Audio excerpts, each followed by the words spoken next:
Meus irmãos, boa noite. Que a paz do Divino Mestre Jesus esteja com todos nós, hoje, agora e sempre. Meu nome é Fernando, eu vou estar dirigindo hoje a mesa. Do meu lado aqui tem a nossa irmã Betânia Martins, da Batuíra, Grupo Espírita Batuíra, lá no IPCEP. Seja bem-vinda, viu, minha irmã? E temos nossa irmã Arleide, que vai fazer a prece inicial, e nosso irmão Zé Paulo, que já é conhecido de vocês, que fará a prece final. E também eu estou escalado aqui no exórdio, né, que já está aqui bem atrasadinho, mas vamos lá. Então vamos pedir à nossa irmã que faça a prece inicial. Vamos elevar nossos pensamentos a Cristo e fazer a oração que Ele nos ensinou. Pai nosso que estás nos céus, santificado seja o vosso nome. Venha a nós o vosso reino, seja feita a vossa vontade, assim na terra como nos céus. O pão nosso de cada dia nos dai hoje. Perdoai as nossas ofensas, assim como nós perdoamos a quem nos tem ofendido. Não deixei-nos cair em tentação, mas livrai-nos de todos os males, que assim seja.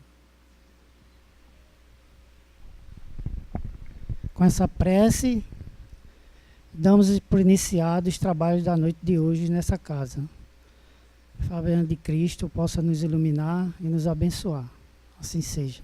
O tema de hoje do exórdio é observação primordial. Ele começa assim. E Jesus respondeu-lhe: o primeiro de todos os mandamentos é: ouve o Israel. O Senhor é o nosso Deus, o Senhor é um só. Está em Marcos 12, 29. E ele continua, replicando ao escriba que interpelou, com relação ao primeiro de todos os mandamentos, Jesus procede ao artigo inicial do Decálogo de observação original que merece destacada. E ele continua, antes de todos os programas de Moisés, das revelações dos profetas de suas próprias bênçãos redentoras no Evangelho, o mestre coloca uma declaração enérgica de princípios, conclamando todos os espíritos ao plano de unidade substancial, alicerçando ao serviço salvador que ele mesmo trazia das esferas mais altas, proclamando Cristo à humanidade que só existe um Senhor Todo-Poderoso, o Pai de infinita misericórdia.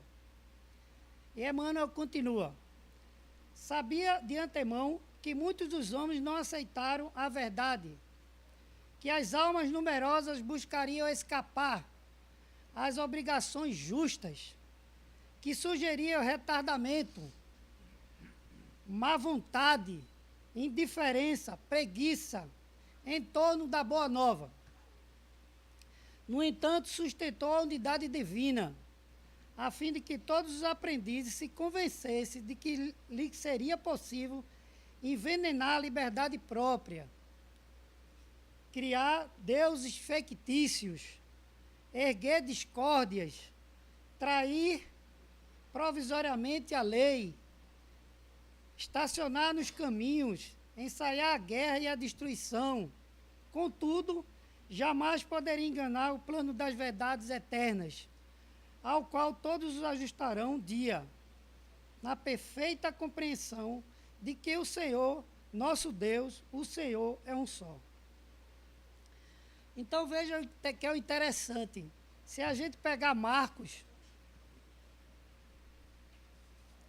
e verificar os capítulos seguintes, ele começa a mostrar que existia um desafio. Jesus estava ali e existia um desafio. E esse escriba, aqueles homens da lei, né, o desconhecimento da época, questionou Jesus fazendo essa pergunta, qual é o maior dos mandamentos? E Jesus respondeu, né? Aqui ele continua no seguinte, amarás, pois, o Senhor teu Deus de todo o coração, e de toda a tua alma, e de todo o teu entendimento, e de todas as tuas forças, este é o primeiro do mandamento. Quando ele fala aqui, que que ele não, ele fala do artigo inicial do Decálogo, observação original que merecia destaque, ele fala referente a Moisés, né? Moisés foi que trouxe os 10 mandamentos, né? O Decálogo dos 10 mandamentos. Né? Então, isso, ele não quis mudar nada, ele quis só mostrar que já existia isso. Né? Ele não quis mudar o que Moisés já tinha feito, né? Do que Moisés já tinha passado para que isso chegasse até esse povo. E ele fala também aqui da questão que ele conclama todos os espíritos ao plano da unidade substancial, alicerçando o serviço do Salvador, mesmo trazido das esferas altas. Ou seja, ele trazia das esferas altas, né, todo o entendimento de que Deus era o Todo-Poderoso, era um Deus verdadeiro. Ele era firme nisso. Ele sustentou mais ainda que isso existia. Né? E no seu outro ponto, ele coloca que sabia de antemão que muitos homens não aceitariam a verdade. Até hoje, a gente sabe que muitas pessoas não aceitam essa verdade. Né? Tem muitas dúvidas. Quem é esse Deus? Muitas vezes, até nós mesmos questionando Deus. Precisamos só ter um momento difícil. Meu Deus, por que tu fizeste isso comigo? E a gente, às vezes, faz isso dizendo a Deus. Então, nós mesmos que estamos nesse caminho, buscando nessa caminhada, a gente ainda continua fazendo esse tipo de coisa. Né? Então, ele coloca isso, dessas verdades, desses questionamentos. Né? Ele fala também das obrigações justas, do retardamento. Que retardamento é esse? Que a gente caminha, daqui a pouco a gente dá uma volta. Né? Parece que a gente não aprendeu nada. Mas isso é o nosso caminho. É o que nós temos que seguir na nossa caminhada. A gente está aqui para o progresso, para evoluir, e vai ter um momento que a gente vai dar uma caída realmente. Mas a gente não pode desistir. A gente tem que continuar perseverando e fazendo com que a gente consiga vencer esses desafios que nós temos na nossa vida. Né? Mas ele já colocava aqui para a gente isso.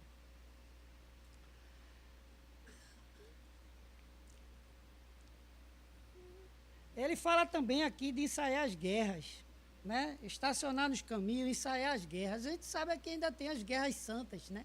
Continua ainda aí as guerras, continua. Tudo que ele está colocando aqui, você vê que ainda continua existindo ainda, para que a gente possa entender que existe esse Deus, mas existe em alguns lugares que existe o Deus dele, que eles acreditam e que hoje morre muita gente por isso.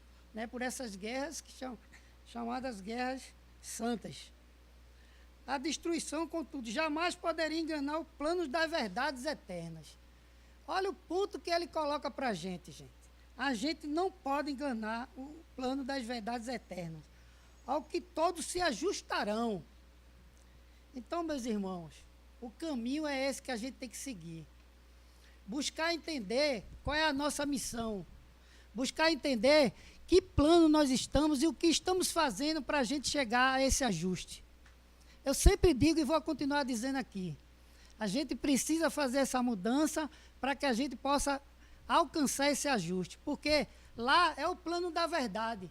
Aqui a gente pode mentir, eu posso estar fazendo um pensamento aqui e vocês não sabem qual é o pensamento que eu estou fazendo. Não é verdade? Mas no plano espiritual não vai acontecer isso. Chegar lá, pensei, já sabe o que é que você está pensando. Então, veja a diferença. Todos se ajustarão. Vai voltar, reencarnar de novo, não é verdade? Para que todos possam se ajustar. Né? Então, ele fala desses planos da verdade. É a perfeita compreensão, e para que a gente entenda e tenha essa compreensão que o Senhor é o nosso Deus. E o Senhor é um só. Se ele é um só, ele quer dizer o quê? Que nós somos irmãos. Não é verdade? Se ele é um só, nós somos irmãos. E o que é que nós estamos fazendo? Se ele é meu irmão. Veja o quanto a gente tem que pensar e se melhorar em cada dia. Se ele é meu irmão, por que eu estou fazendo pensamento negativo sobre ele? Por que eu estou desejando mal a ele? Essa é a reflexão que nós temos que fazer. Por quê? É porque a gente precisa ainda se ajustar. A gente precisa entender que é um Deus só, que Ele é o Pai, nós somos os filhos e nós somos irmãos. E a gente precisa, a cada dia, procurar entender quem é meu próximo, quem está mais próximo, né? A minha família, que eu estou inserido. Muitas vezes a gente reclama até dos problemas que a gente tem dentro de casa, mas é os ajustes.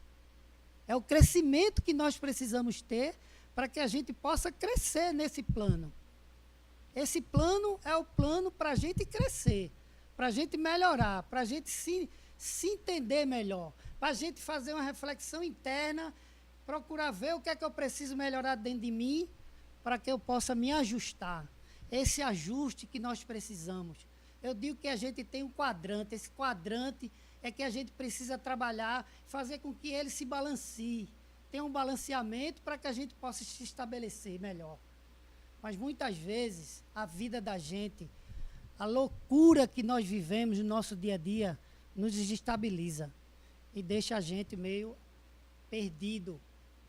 Né? É isso, é aquilo, eu preciso fazer isso, eu preciso fazer aquilo.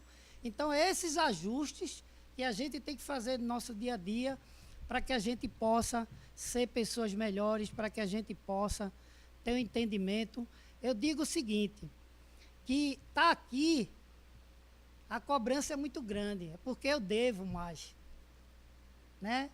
A gente, quando está aqui, eu acho que é porque a gente deve mais. Então, a gente deve mais, a gente precisa. Porque quando a gente vai estudar, quando a gente vai ler, a gente começa a se questionar primeiro. É por isso que eu acho que a gente deve mais. Né?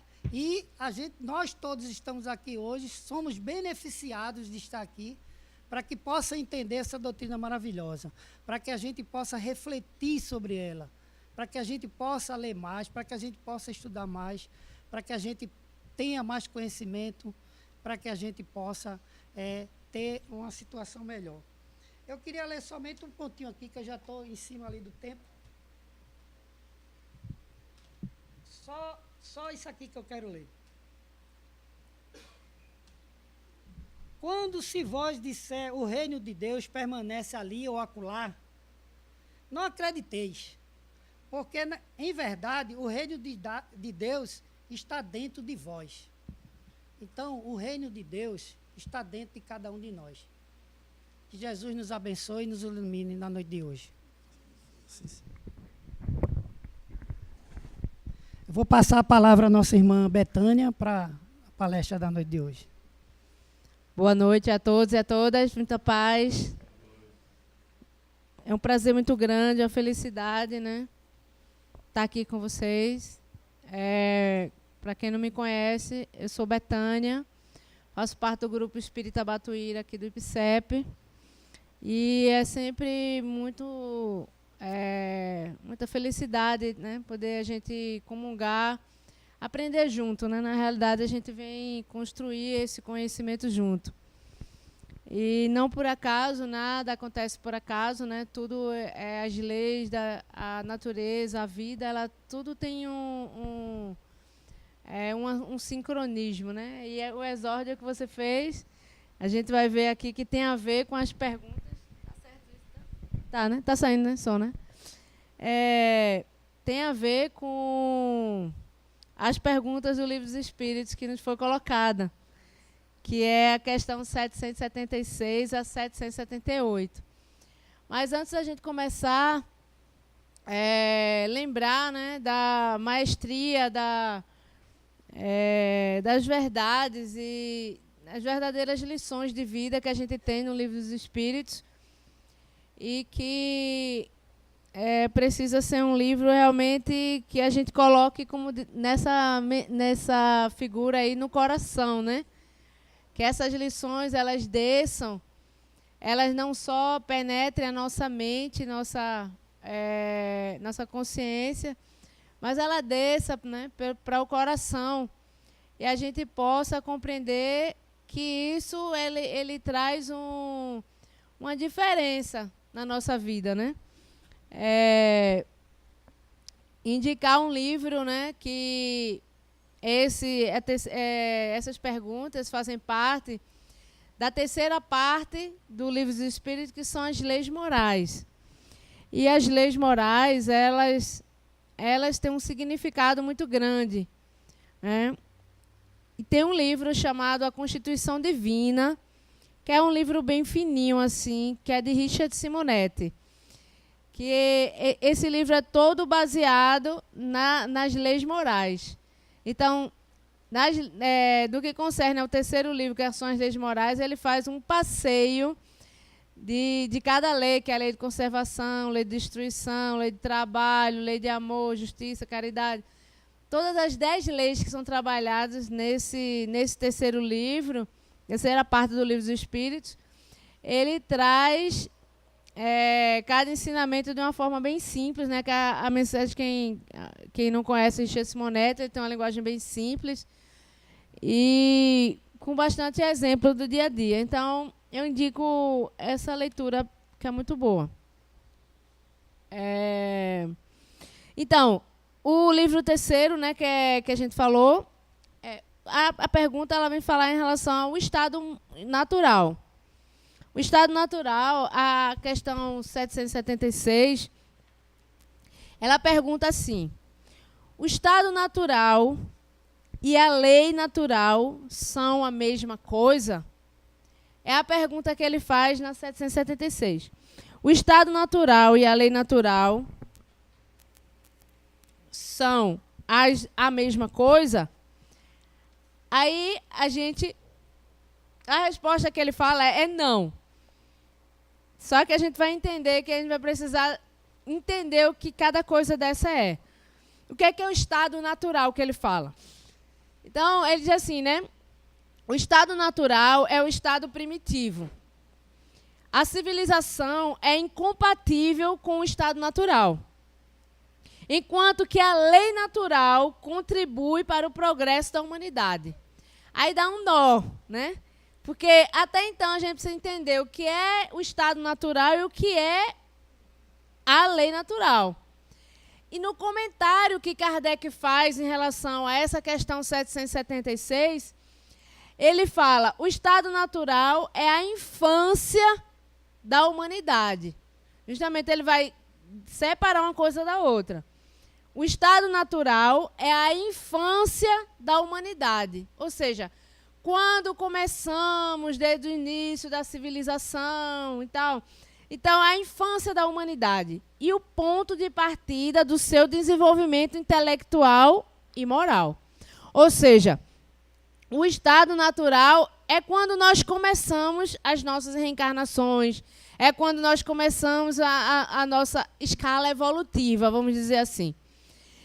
E a lei natural, que seria? Para poder a gente entender por que não é a mesma coisa, o estado natural e a lei natural.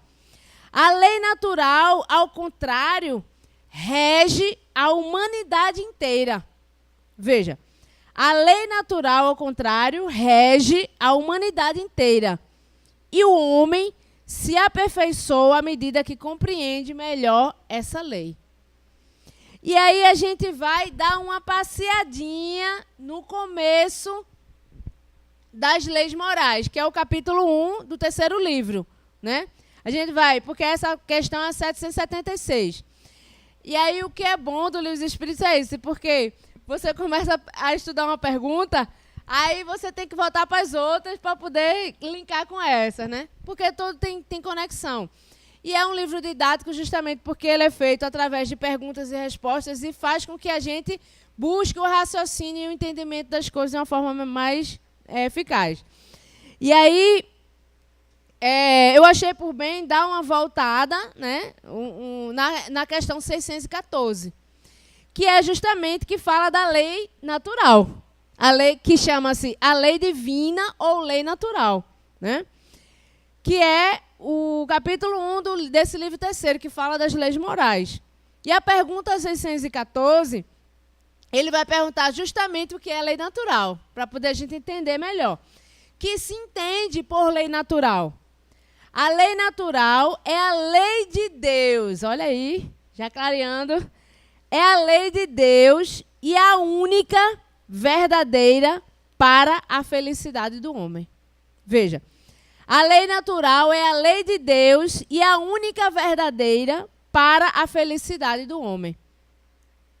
Ele lhe indica o que deve fazer e o que não deve fazer. Ele é infeliz quando se afasta dela. Então, veja, a lei natural nada mais é do que tudo que rege as leis do universo. É a lei de Deus. É aquela que todas as coisas dependem dela. Da natureza, do mar, do sol, do ar, da respiração, do funcionamento do nosso corpo, de todas as coisas, tudo está sobre a tutela desta lei. Né? E aí, para a gente ver que a gente vai... que como essa lei, ela é perfeita. Né? Ela tem um sincronismo, como a gente disse no começo, pelo qual a gente muitas vezes não entende, né? De como ela é tão perfeita. E aí, dando mais uma passeadinha no primeiro capítulo, né? Que a gente vai ver que a pergunta 621, que é a clássica, né? Que pergunta exatamente que onde está escrita essa lei. Aí por isso que eu falei que o exórdio dele teve a ver porque ele falou de Moisés, falou da questão do decálogo, das leis divinas e tudo mais, e a gente nem sabia que ia falar do mesmo tema, né? Então veja como que é um trabalho coletivo, graças a Deus, né? A espiritualidade, ela vai nos intuindo, né? E trazendo a coisa de uma forma que seja o que a gente precisa, como ele disse, né? Que a gente está aqui porque a gente precisa. E aí, onde está escrita a lei de Deus? Né? Então, por mais leis que a gente tenha, por mais religiões que passem pela terra, por mais missionários que nós tenhamos, todas essas leis, elas vão estar trazendo, nem sua grande maioria, quando ela realmente é divina, de cunho divino, ela vai estar trazendo aquilo que a gente tem no nosso germe interno, na semente divina que somos cada um de nós. E aí, como ele fala na questão 776, nós vamos ser tanto felizes quanto a gente andar em comunhão, andar junto com essa lei. E a gente vai ser tanto infeliz quanto a gente se afastar dela. E por que fala que como é que a gente pode provar que a lei de Deus está na nossa consciência? Vou dar um exemplo bem simples. Quando a gente faz alguma coisa que de cara magoou, machucou ou prejudicou alguém. Por mais que a gente não queira, aquilo vai nos perturbar. Porque lá, que ele chama aqui de consciência, mas Joana de Ângeles fala no inconsciente. Porque é aquela consciência mais ou menos mascarada, né? É aquela consciência que a gente não consegue enxergar de uma forma direta, mas ela está ali, tipo aquele grilo falando do Pinóquio, né? Pinóquio vai por um caminho, o grilo vem, meu filho, não é por aqui não, olha, eu estou aqui. É tipo aquela consciência, né? É aquela consciência que fica ali no grilinho, ó, no seu ouvido. Na sua memória, pela qual você não quer admitir, mas ela está lá. ela vem lhe perturbar através de uma depressão, ela vai vir lhe perturbar através de uma insônia, ela vai vir lhe perturbar através de uma gastrite, ela vai vir lhe perturbar através de uma tristeza, através de uma melancolia que você não sabe de onde vem. Não sabe de onde vem, mas sabe, né? Dá uma de doido, como diz, dá uma de doido, não quer nem ver, né? Mas aquilo ali vai estar te chamando para a responsabilidade dessa lei. Daí, quando a gente fala que a quem muito será dado, muito será pedido. Quanto mais a gente tiver consciência plena, né, dessa lei que está escrito dentro de cada um de nós, a gente vai começar a ser responsabilizado pelos nossos atos, né, por aquilo que a gente fizer. E isso é uma lei que é natural, o nome já está dizendo, é da natureza. Né? Ela faz parte de tudo que rege o universo. Então, as leis físicas, quando os nossos queridos cientistas vêm trazer para a gente, elas são baseadas nessa lei. Então, a gente vai lembrar da terceira lei de Newton, que é ação e reação. Né? Então, tudo aquilo que você fizer, ela vai voltar na mesma intensidade, no sentido contrário, e força no sentido contrário. Então, tudo aquilo que eu jogar para o universo, seja de atitude, de pensamento, de sentimento, ela vai voltar para mim com a mesma intensidade. Quer queiramos, quer não. Lei natural, lei divina, lei da vida. E daí, porque o Mestre Jesus vem nos trazer as lições benignas, maravilhosas, que nos diz, né, da nossa responsabilidade diante da vida, de quanto a gente precisa amar verdadeiramente, de quanto a gente precisa ser, né, fazer parte, estar realmente em comunhão com essas leis maravilhosas, né? E mais adiante, na questão 625, veja que até agora, da outra, a gente só está na 776. E para a gente entender a lei natural, o que é a lei natural, a gente voltou a essas da 600, na casa dos 600. Então, essa 625, que também é do capítulo 1, né? Diz assim: qual é o tipo mais perfeito que Deus oferece ao homem para lhe servir de guia e modelo? Né? Vede Jesus. Eu sou o caminho, a verdade e a vida. Ninguém chegará ao Pai senão por mim. Então, muitos e muitos passaram, que trouxeram também muitas belezas, que trouxeram também muita profundidade, que trouxeram não só essas palavras, esses ensinamentos, mas trouxeram os seus exemplos. Né? Mas Jesus foi aquele que veio para dividir a história da humanidade em antes e depois dele. Mas por quê? Justamente por isso. Porque ele veio estar em comunhão com essa lei através da sua trajetória. Né? Tanto que ele trabalhava no sentido de curas e entendemos que era exatamente saber usar a energia natural que existe, manipular essas energias e conceder àqueles que precisavam e que se faziam por merecer, né? Porque muitos foram curados e voltaram para a cegueira, porque curaram o corpo, mas não a alma. E ele veio como médico das almas. Então, mestre amado Jesus, foi esse, né, que foi esse modelo mais perfeito. A gente só deu uma passeadinha nas questões anteriores, né, para poder a gente entender a diferença entre a lei natural e o estado natural. Não, a lei natural é a lei divina, é a lei que rege tudo no nosso universo, que rege o nosso corpo, que é perfeito, tudo, né? É a lei natural. E o estado natural é o estado primitivo, é o estado de quando começamos a nossa escala evolutiva. Tá tranquilo até aí? Tá beleza? Pronto. Qualquer coisa pode levantar a mão. Se a gente não souber, a gente pergunta no universitário. Volta depois e vai responder.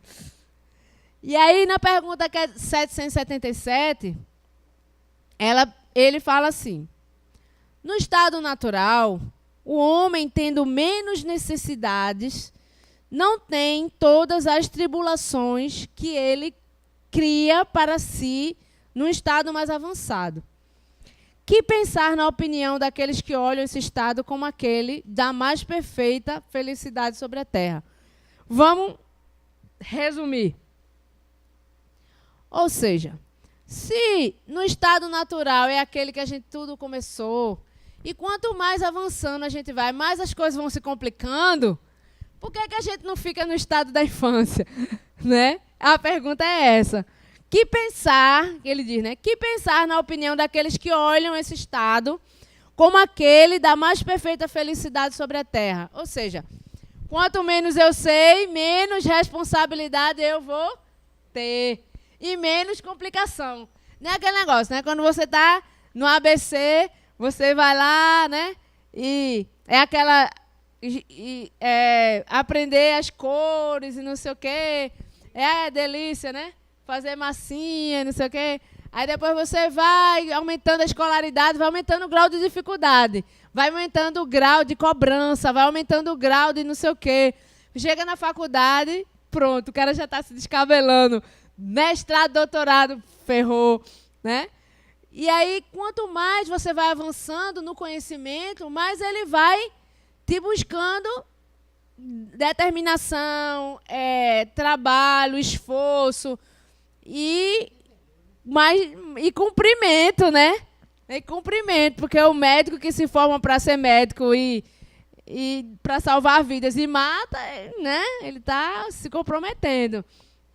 E aí, a pergunta é essa, né? Aí será? O que é que vocês acham, assim? Que se a gente ficasse no ABCzinho lá fazendo as coisinhas, não era melhor? Não era, não? Não era, não? Será? Eu gostava de ficar lá brincando de amarelinha. E aí, a espiritualidade também não alisa, né? Aí ele diz, que queres? É a felicidade do bruto? E há pessoas que não compreendem outra felicidade dessa, que é do bruto. É ser feliz à maneira dos animais. E essa resposta assim é bem, tipo, né, expressiva. Porque realmente, hoje, por mais crescimento intelectual, por mais avanço, eu acho que a gente nunca avançou tanto em relação eu acho que é o conhecimento mesmo, né? O conhecimento científico, tecnológico. Mas a gente muitas vezes está nessa questão aí da maneira dos animais. Como a gente está usando isso? Como essas ferramentas elas estão nos ajudando a crescer, nos ajudando a ser pessoas melhores, nos ajudando a estar em sincronismo com essa lei natural divina, que é de amor, justiça, caridade, verdade, luz. E muitas vezes a gente está realmente querendo viver à maneira dos animais, ou vivendo. Né? Porque a gente vê recentemente tantas e quantas brutalidades acontecendo. Tantas e quantas dificuldades que a gente tem. E a gente olhar que crescemos tanto em intelectualidade e paralisamos em moralidade. E aí Emmanuel nos fala que nós nunca iremos alçar o voo da liberdade, do amor, da felicidade, da alegria, se nós não desenvolvermos as duas asas uma da intelectualidade e a outra da moralidade. Porque um pássaro não alça voo com uma só asa. E é isso que tem acontecido. E no final da resposta, ele diz assim: as crianças são mais felizes que os adultos. Aí eu fiquei, eita, agora complicou, deu um nó na minha cabeça. Porque ele disse, depois disso, como assim? Que ele disse que a gente não deveria ficar na infância, né? Aí depois, no final da resposta, que ele faz a pergunta, né? Vocês querem ficar feitos brutos, querem continuar feito crianças, aí feito animais, né? Aí depois ele diz, as crianças são mais felizes que os adultos. Aí, opa, peraí, vamos codificar agora isso aí, né? Por que as crianças são mais felizes que os adultos? Baseado no que ele está dizendo. Porque não tem maldade. O que mais? Falta do conhecimento, mas tem o sentimento. Tem um sentimento. Por quê? Captei a mensagem porque a lei divina que está codificado na consciência de cada um, no momento da infância, está mais desperta. Porque a reencarnação não se colocou ainda por completo, só depois dos 14 anos. E aí ele está mais acessível. E ele está com essa lei latente dentro dele. Por isso que a criança é mais feliz. Porque tu já viu a criança ficar com mágoa por muito tempo, começa a brigar, daqui a pouco a arenga porque uma pegou a coisa da outra, você pegou minha boneca, não sei o quê, tô de mal, vira a cara. Daqui a pouco, passa uns minutinhos, chega aqui, chega ali, aí... vamos ser aqui, vem pra cá, não faça isso mais não, viu? Me presta esse negócio aqui, não sei o quê, pronto. Não guarda rancor. Não cristaliza a maldade.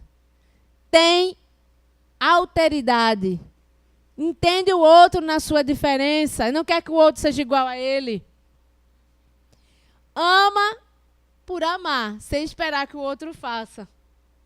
Veja que as leis naturais, divinas, estão mais latentes. Né? Ainda não cristalizou as mazelas dos defeitos que a gente vai muitas vezes crescendo e absorvendo e somando, né? Em vez de perder. E aí codifiquei assim essa questão das crianças são mais felizes que os adultos. Não porque elas são primitivas, pelo contrário, né? Mas porque elas são originais, né? São peças únicas, como todos nós somos, né? E aí, na questão 778, ele pergunta: o homem pode retrogradar, pode voltar, né, retroagir até o estado natural? Volta de novo, né, a questão de você regredir, vamos dizer assim, né? A pergunta é essa. E aí? Vocês estão tão quietos. Não. Por que não?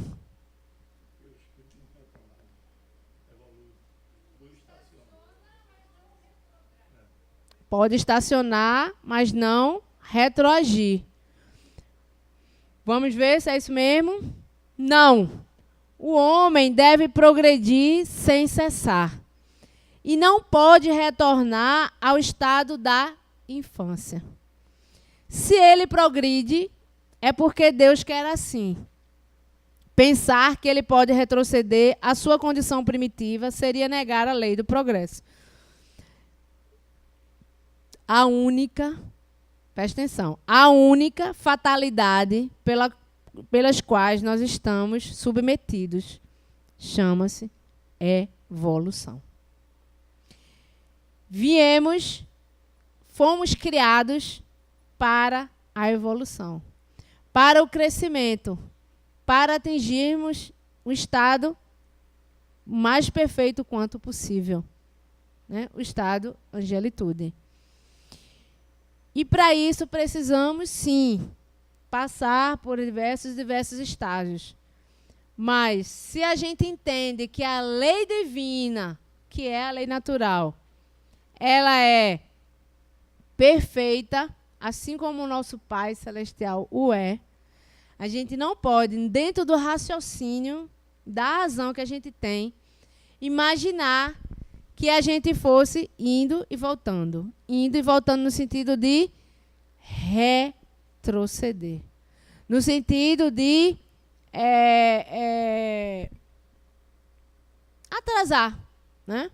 E aí a gente tem algumas linhas, né, espiritualistas que falam como que é a questão da metempsicose, né, que também tem algumas perguntas no Livro dos Espíritos sobre isso, que é o fato de a gente voltar a estados, por exemplo, de animais, né, voltar a estados primitivos. Então, se a gente for analisar isso friamente, a gente vai ver que não tem lógica. Imagina, depois que você chegar na faculdade, você já atingiu um grau de intelectualidade, você voltar para o jardim da infância. Isso seria uma aberração, né? Uma coisa sem lógica. E aí a gente vai entender que a nossa destinação é o progresso, né? Então, essa pergunta, ela é justamente... E a gente vai dar uma passeada agora, né, nesse capítulo em relação às leis, a divisão da lei natural, que também está no início do capítulo do livro 3º, né, que é da lei divina ou lei natural, que vai trazer as 10, que ele fez uma divisão, né, das 10 leis.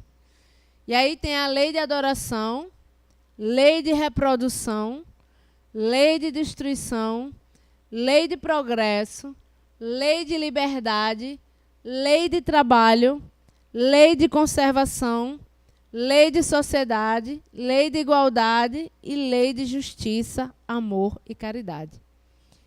E aí, como eu falei para vocês, não deixem de ler esse livro. Procurem, acho que na internet deve conseguir ele. Faz muito tempo que eu adquiri esse livro, nem me lembro quando. Mas ele me serve muito de base e de leitura, que é uma leitura realmente muito boa, que é de Richard Simonetti, que são as leis, a Constituição Divina. E essa Constituição Divina, ele é bem fininho assim.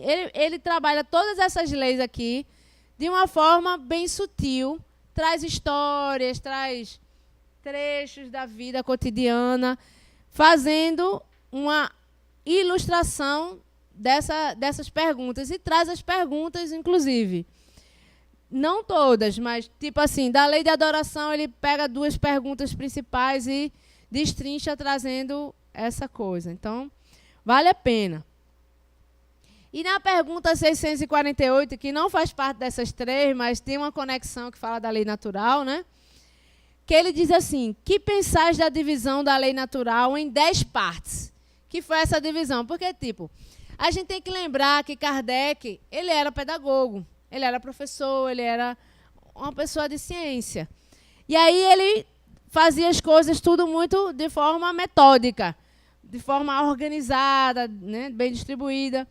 E aí ele fez essa divisão das leis divinas, né, que era baseado na lei de Moisés. E aí ele pergunta a Espírito Verdade se essa lei poderia ser colocada como, tipo assim, a lei da 3ª revelação, em relação a ser a lei de Deus. Aí ele diz: que pensais da divisão da lei natural em 10 partes, que foi essa 10 partes que ele fez, compreendendo as leis sobre adoração, trabalho, reprodução, conservação, destruição, sociedade, progresso, igualdade, liberdade, justiça, amor e caridade.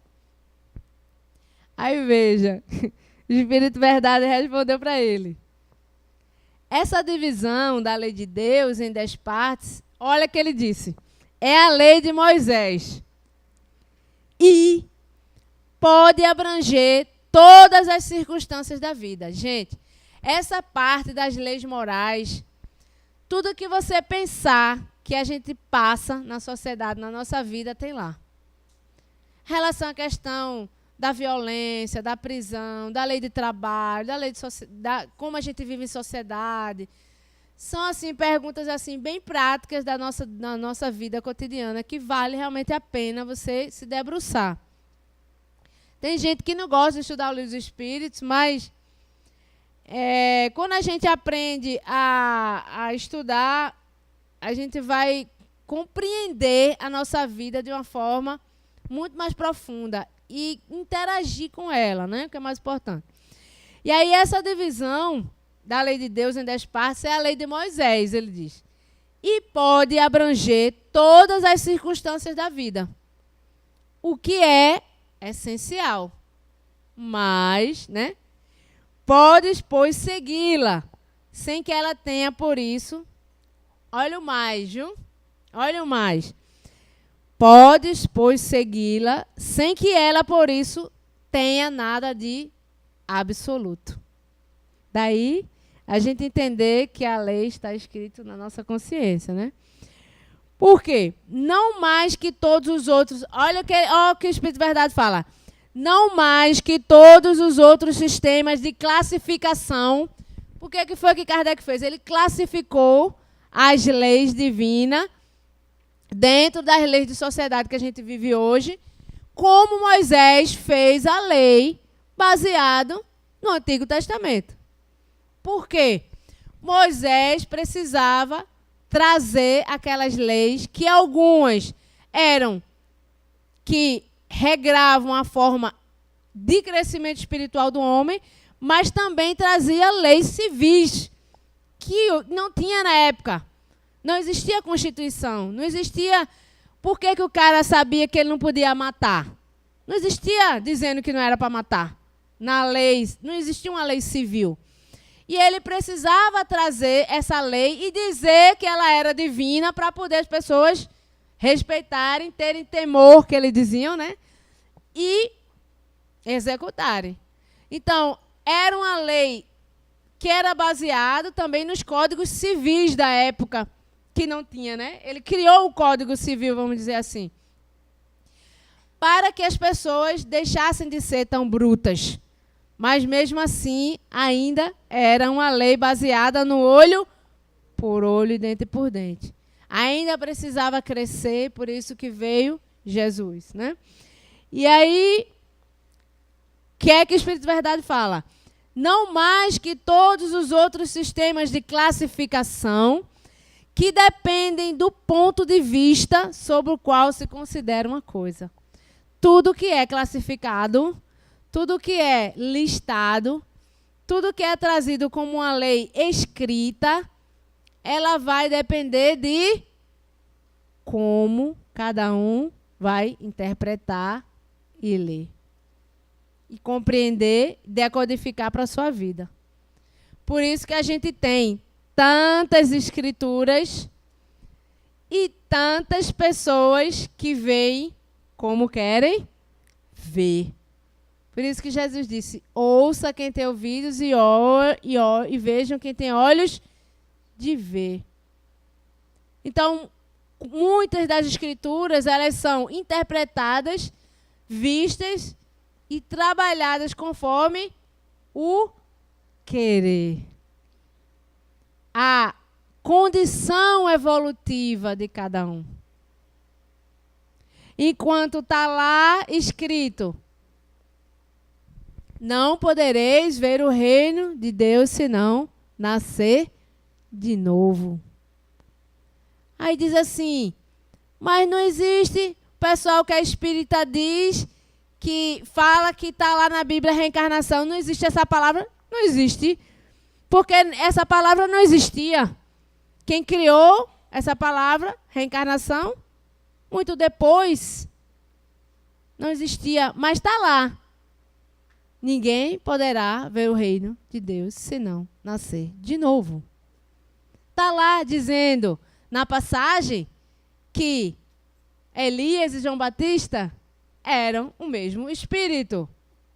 Mas cada um vai querer ver e interpretar da forma que melhor lhe convier aquilo que ele ainda está preparado para ver, ouvir e fazer.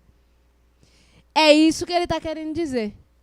Mas a última lei, vamos lá.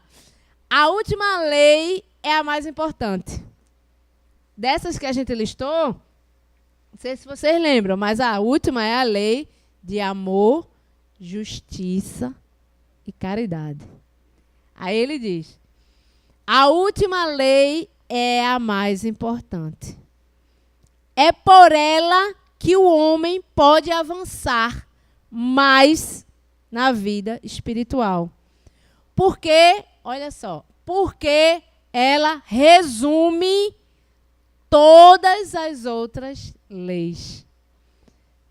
A lei de justiça, amor e caridade. Quando perguntam a Jesus a respeito da lei, ele disse, todas as leis e os profetas encontram-se nesses 2 mandamentos. Amareis teu Deus de todo o coração, de toda a vossa alma, e a teu próximo como a ti mesmo. Toda a lei e os profetas encontram nessa. Aí o que o Espírito Verdade fala, que essa lei, que era a última que Kardec listou também, como a lei de justiça, amor e caridade. E aí a gente vai dar uma passeadinha bem rápido na justiça. Vai estar lá no Livro dos Espíritos, que se entende por justiça, na ótica divina de Jesus. Que é justiça. A gente fala tanto de justiça, né, que a justiça é cega, que a justiça não funciona, que não sei o quê. A justiça. A definição de justiça está lá no Livro dos Espíritos, eu não me lembro a pergunta agora, mas está nessas leis morais aí. Vai dar uma passeadinha lá que vai estar lá na lei de justiça. Faze até o próximo aquilo que gostaria que vos fosse feito. Jesus veio trazer isso exatamente através da sua vida, né? Foi o que ele fez o tempo todo, trazendo seu testemunho. E amor e caridade. Aí está lá, que se entende por caridade. Livros dos Espíritos também. E aí? Benevolência, indulgência, perdão das ofensas. Caridade, que dá esmola, é beneficência. É compaixão, é fraternidade. Aquela que a gente faz a campanha do quilo, aquela que a gente dá a sopa, aquela que a gente dá uma roupa para o bazar, aquela que a gente dá uma esmola. É benevolência, é ajuda, é compaixão com o outro. Mas caridade, na acepção da sua palavra, na profundidade, benevolência, bondade para com todos. Indulgência, não apontar para os erros. Compreender que quando alguém faz uma coisa, seja ele o pior assassino da terra, nós não temos o direito de julgar, porque alguma coisa pode ter feito aquela criatura chegar àquele estado. E precisa que a gente veja ele como a gente queria que se estivéssemos no lugar dele, as pessoas nos vissem. Isso é indulgência. É não apontar o dedo quando as pessoas erram. É não jogar veneno àquele que já está envenenado. Benevolência, indulgência, perdão das ofensas, o nosso maior calo.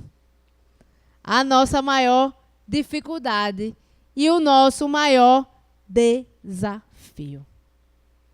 Por isso que Jesus disse, antes de ires a levar vossas oferendas e ir ao gasofilácio, que eram os lugares onde a gente se ia, os templos, para rezar. Antes vai e reconcilia-te com o teu próximo. Nem todos os que dizem Senhor, Senhor, entrarão no reino dos céus, mas somente aquele que faz a vontade do meu Pai que está nos céus. E então, perdão não é fácil. Mas, a partir do momento que a gente queira, que a gente tenha vontade, a gente vai construindo esse perdão. Não é um apagão, é uma construção. Que pode demorar até 1000 anos, né?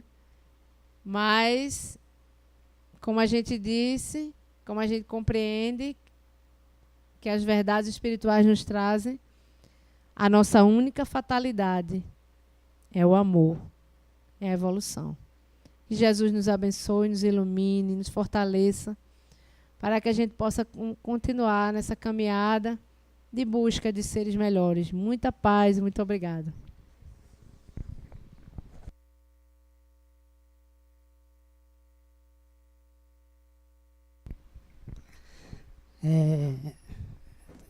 Queremos agradecer a você, Betânia, por esta oportunidade, de uma excelente palestra, né? Nos esclareceu aí essas questões no Livro dos Espíritos, que a gente possa buscar a cada dia, né? Esse aprendizado. Muito boa a palestra. Vou só dizer que o passe é individual, né? Lembrar de pegar as águas quem está fazendo tratamento e permanecer em silêncio, né? Para que a gente possa continuar nessa vibração boa. Vou passar a palavra ao nosso irmão Zé Paulo para fazer a prece de encerramento. Levemos o nosso pensamento ao alto e agradeçamos a Deus, a Jesus, a espiritualidade boa e amiga que está aqui presente desde sempre, preparando esse ambiente para que a nossa reunião pública siga no caminho de paz, equilíbrio e muito amor. Lembremos-nos dos nossos irmãos de rua, envolvidos em drogas, bebidas, sem teto, sem comida, sem família. Lembremos também dos nossos irmãos políticos, comprometidos com todos nós, mas que se afastam de nós depois que sentam no poder. Que nós possamos vibrar e orar por todos eles, para que tenhamos uma sociedade mais justa e uma sociedade mais feliz. Com essa rogativa, eu passo a palavra ao irmão que está à frente dos trabalhos, para que dê o mesmo por encerrado em teu santo nome. Que assim seja.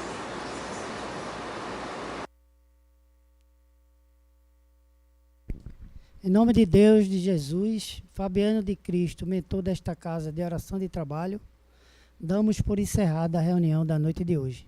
Que todos voltem para as casas em paz. Assim seja.